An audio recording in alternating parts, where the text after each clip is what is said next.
нитей.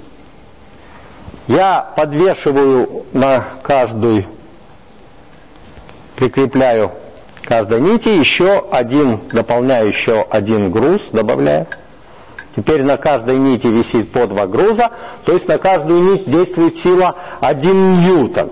Однако, вследствие того, что возросла сила, действующая на динамометр, шток динамометра выдвинулся, и угол между нитями возрос. Вы видите, он теперь больше, чем 90 градусов. Для того, чтобы вернуться к прежнему углу 90 градусов, нам надо поднять динамометр вверх. Вот у нас, вы видите, угол примерно 90 градусов между нитями сейчас. А показания динамометра составляют больше 2 делений, примерно 1,4 ньютона. Показания динамометра. Сила возросла в 2 раза. Следовательно, R должно возрасти в 2 раза. А R было 0,7 ньютона. А сейчас R 0,7 на 2, 1,4 ньютона.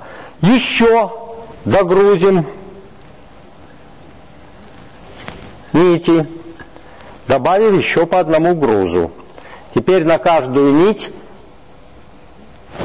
действует сила тяжести 1,5 ньютона. Снова возрос угол между нитями, и нам приходится поднимать динамометр еще выше.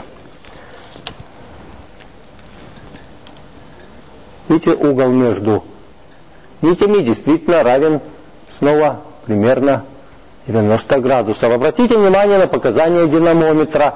4 деления, это 2 ньютона. 0,7 на 3. Сила возросла в 3 раза по сравнению с исходной.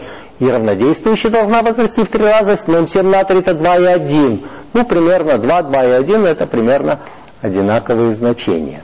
Таким образом, мы видим, что действительно при неизменном угле, при неизменном значении угла между силами, по мере того, как растут силы, растет величина равнодействующая.